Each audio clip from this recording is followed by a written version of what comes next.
الحمد للہ رب العالمین والصلاة والسلام علی اشرف الانبیاء والمرسلین وعلی آلہ واصحابہ اجمعین۔ قال اللہ تعالی وتبارک فی القرآن المجید والفرقان الحمید۔ بسم اللہ الرحمن الرحیم۔ یا ایہا النبی حسبک اللہ ومن اتبعک من المؤمنین۔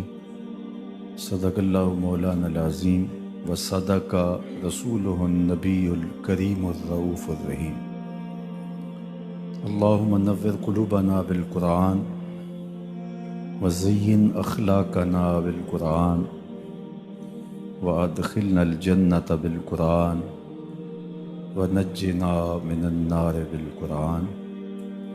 قال اللہ تعالی وتبارک فی شان حبیبہ مخبرا وآمرا ان اللہ وملائکتہ یصلون علی النبی یا ایہا الذین آمنوا صلوا علیہ وسلموا تسلیما۔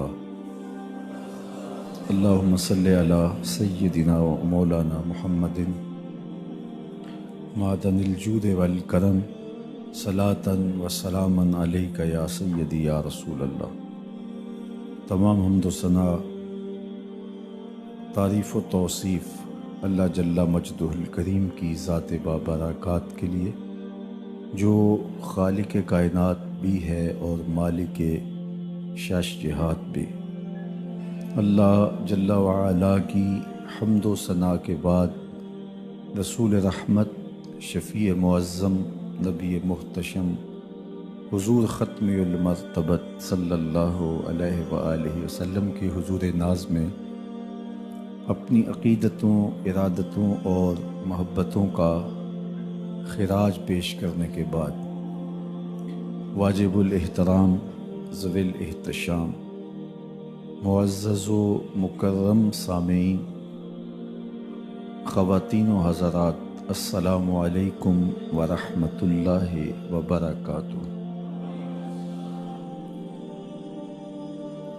مجھے اور آپ کو بڑی سہولت سے ایمان اسلام نصیب ہوا، مشقت نہیں سہنی پڑی، تکلیف گوارا نہیں کرنی پڑی۔ ہم نے آنکھ کھولی، مؤذن نے کان میں صدائے دل نواز دی، مبارک ہو تو حضور کا غلام بن کے آ رہا ہے۔ ہم بولنے لگے تو ہماری زبان پر اللہ جل شانہ کا مبارک نام جاری کیا گیا۔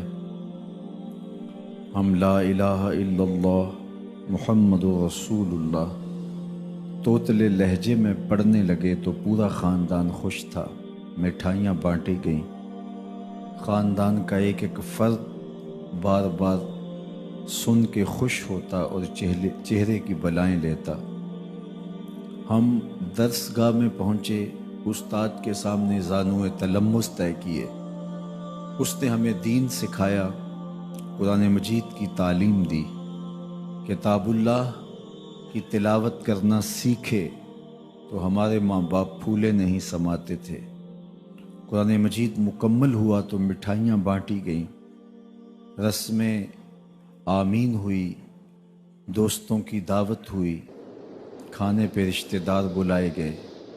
ہم نے حفظ قرآن کی سعادت پائی تو ہمارے سر پہ عزتوں کی دستار سجی۔ ہم نے علم دین، درس نظامی اور دیگر علوم و فنون سیکھے تو ہمیں سند امتیاز سے مالا مال کیا گیا اور عزتوں کی مسند پہ بٹھایا گیا۔ ہم نماز پڑھیں تو محلے میں معزز ٹھہریں، روزہ رکھیں تو عزت پائیں، حج کرنے جائیں تو لوگ دعاؤں سے رخصت کریں، واپس آئیں تو پھولوں سے استقبال کریں۔ ہمیں دین پر عمل کرتے ہوئے کیا مشکل پیش آئی؟ ہم تو دین کی راہوں کے مسافر ہوئے تو عزتیں پائیں، ہم نے اللہ کا نام لیا تو لوگوں نے پیار دیا، ہم نے عبادات کے طریقے اختیار کیے تو معاشرے میں شریف کہلائے۔ لیکن کتنا مشکل اور کٹھن لمحہ تھا جب کوئی اسلام لاتا تو معاشرے سے کٹ جاتا، سماجی بائیکاٹ کر دیا جاتا، وہ لوگوں سے الگ ہو جاتا۔ میرے اور آپ کے آقا و مولا حضور نبی رحمت صلی اللہ علیہ وآلہ وسلم قریش کے عالی نسب خاندان سے تعلق رکھتے ہیں، صادق بھی کہلاتے ہیں، امین بھی کہلاتے ہیں، لوگوں کی امانتیں بھی حضور کے گھر میں پڑی ہیں، اپنے فیصلوں میں حضور کو حاکم بھی مانتے ہیں۔ لیکن جب اللہ کی توحید کا اعلان کیا، جب لوگوں کو راہ راست اور راہ حق کی طرف بلایا تو یہ سارے مخالف ہو جاتے ہیں، حتیٰ کہ اپنے سقے عزیز بھی کتنے دل آزار جملے بولتے ہیں، تباً لکا ہنالک سائر الیوم الہٰذا جمعتنا۔ یہ رشتے میں سکا چچا بولتا ہے۔ اللہ اکبر، مشکلیں سہی، تکلیفیں سہی، سماجی مقاطعہ ہوا، سوشل بائیکاٹ ہوا۔ شاب ابی طالب کے 3 سال کس کٹھن حالات میں حضور اور حضور کے غلاموں نے اور خاندان والوں نے کاٹے، حتیٰ کہ درختوں کے پتے کھا کھا کے گزر اوقات ہوتے تھے۔ معاہدہ لکھ کے کعبۃ اللہ کے ساتھ لٹکا دیا گیا، اور یہ اتنے سنگ دل ثابت ہوئے کہ باہر سے کوئی تجارتی قافلہ آتا جس کے پاس اغذیہ ہوتی، کھانے پینے کی اشیاء ہوتی، تو ان کو ادھر جانے نہ دیتے، مبادہ کہیں یہ خرید نہ لیں۔ ان کا خیال یہ تھا کہ یہ بھوک سے دم توڑ جائیں، اور نیا دین جو لے کر کے آئے ہیں وہ شاب ابی طالب میں اس گھاٹی کے اندر ہی اپنے آخری دن پورے کرے۔ لیکن جس کو اللہ نے سر بلند کرنا ہو، عزت دینی ہو، جس دین کو پوری دنیا کے اوپر غالب ہونا تھا، اس کو کون روک سکتا تھا؟ اللہ کے محبوب علیہ الصلوۃ والسلام نے محنت، تندہی، کوشش اور کد و کاوش کے ذریعے لوگوں تک پیغام حق کا ابلاغ کیا۔ سب سے پہلے حضور کی اہلیہ حضرت سیدہ خدیجہ الکبریٰ رضی اللہ تعالی عنہا ایمان لاتی ہیں۔ حضور علیہ السلام کے قریبی دوست، گہرے دوست حضرت سیدنا ابو بکر رضی اللہ تعالی عنہ ایمان لاتے ہیں۔ حضرت علی المرتضیٰ رضی اللہ تعالیٰ عنہ اگرچہ نو عمر ہے، لیکن سینے پہ ہاتھ رکھ کے کہتے ہیں جان و دل فدا کروں گا حضور آپ پہ۔ حضرت بلال حبشی اسلام لاتے ہیں، حضرت عمار ابن یاسر، حضرت سمیہ، حضرت یاسر اسلام لاتے ہیں۔ 38 لوگ ایک ایک کر کے اسلام میں داخل ہوئے۔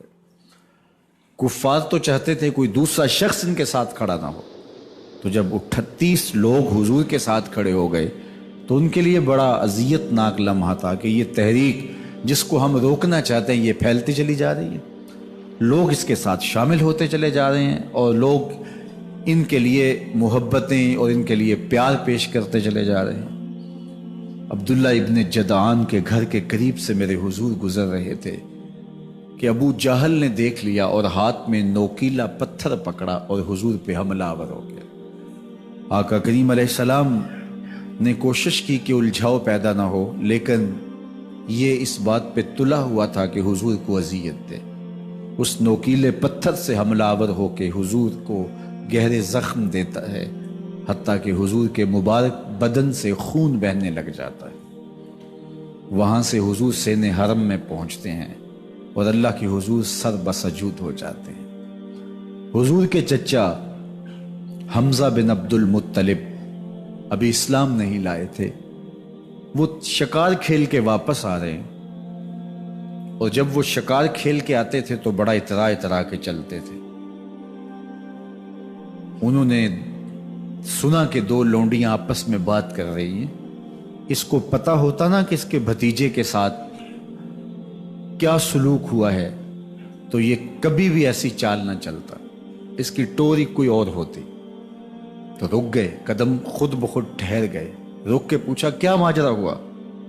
کہا تمہارے بھتیجے کو ابو جہل نے مارا ہے اور اس کے نازک بدن سے خون بہتا رہا۔ وہ خاموش تھا، لیکن اس نے جان بوجھ کے زیادتی کی اس پر۔ بس غصے میں بپھر گئے۔ سین حرم کے آس پاس قریش اپنی مسند جمائے بیٹھے ہوتے تھے ٹولیوں کی شکل میں۔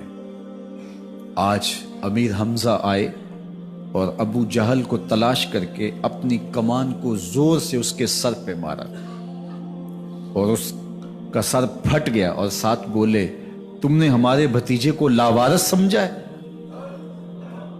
اب اس کے حواری کھڑے ہو گئے، لیکن ابو جہل بڑا کائن شخص تھا، اس نے سمجھا کہ یہ تو اب تنہا ہیں، لیکن لڑائی کی آگ روشن ہوگی تو بنو ہاشم بھی نکل آئیں گے تو یہ لڑائی لمبی ہو جائے گی، تو اس کا سبب میں ہوں، قصور میرا ہے۔ اس نے کہا بس مجھ سے غلطی ہو گئی، اس طرح اس نے بات کو ٹال دیا۔ اب حضور کے چچا حضور کو ڈھونڈ رہے ہیں۔ سین حرم میں حضور علیہ السلام اللہ کے حضور سر بسجود ہیں، یہ پاس جا کے کھڑے ہو گئے اور کہا یا ابن اخی، اے میرے بھائی کے بیٹے، اے میرے بھتیجے، لیکن حضور سر نہیں اٹھایا۔ اللہ کے حضور اپنے دکھڑے بیان کر رہے ہیں، اسی کسے دے کچھ نہیں لگ دے تے نہ کوئی ساڈا دردی۔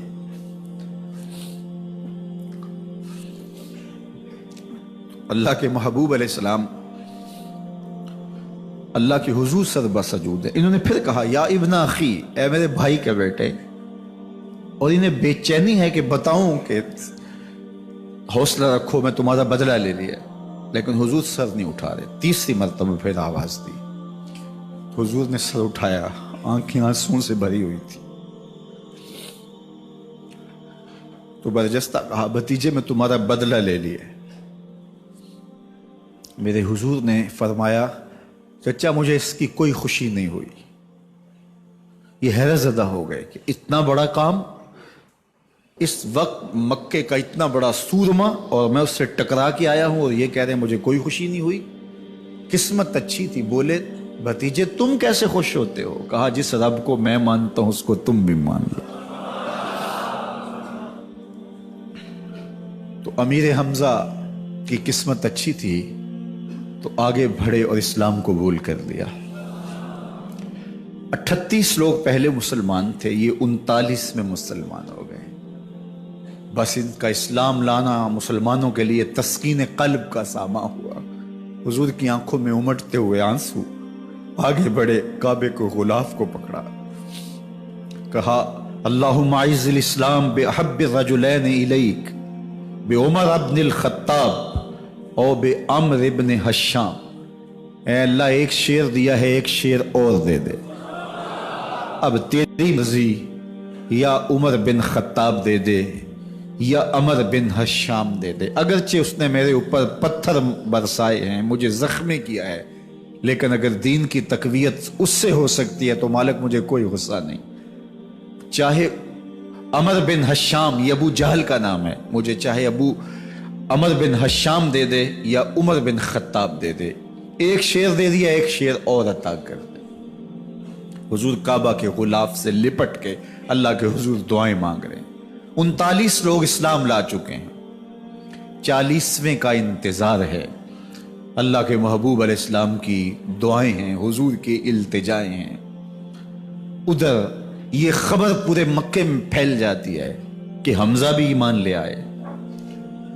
کفار پر سراسیمگی سی کیفیت پیدا ہو جاتی ہے کہ ہم تو سمجھتے تھے کہ یہ 2-4 لوگ ہیں، 10, 15, 20 لوگ جمع ہو جائیں گے، اور اس طرح کے لوگ بھی اگر ان کے ساتھ شامل ہو گئے تو ان کا راستہ نہیں روکا جا سکے گا۔ وہ سر جوڑ کے سوچنے لگے، ابو جہل کو کوسنے دینے لگے، اس نے کیوں یہ ظلم کیا کہ اس کا نتیجہ یہ پھر ہمیں بھگتنا پڑ رہا ہے۔ اس کے لیے کوئی تدبیر کرنی چاہیے، اس کے لیے کوئی حکمت سوچنی چاہیے۔ 26 سال کا نوجوان ہے، خطاب کا بیٹا ہے، نام عمر ہے، اپنے گھر کے اندر پیچ و تاب کھا رہا ہے کہ اگر یوں ہی اسلام پھیلتا رہا تو ہمارے بتوں کے خلاف اٹھنے والا یہ نظم اتنا پھیل جائے گا کہ روکنا مشکل ہو جائے گا، آباء و اجداد کی کہانیاں ختم ہو جائیں گی۔ یہ ایک نیا دین ایسے پنپتا رہا تو پھر اس کو روکا نہیں جا سکے گا، کون روکے؟ دل میں خیال آیا اس کا ایک ہی حل ہے کہ بانی اسلام کی زندگی کا چراغ گل کر دیا جائے، لیکن یہ اتنا بڑا کام کون کرے؟ سوچا خود کروں گا۔ اٹھتی جوانی اور یہ پہلوانی کا زمانہ تھا عمر بن خطاب کا،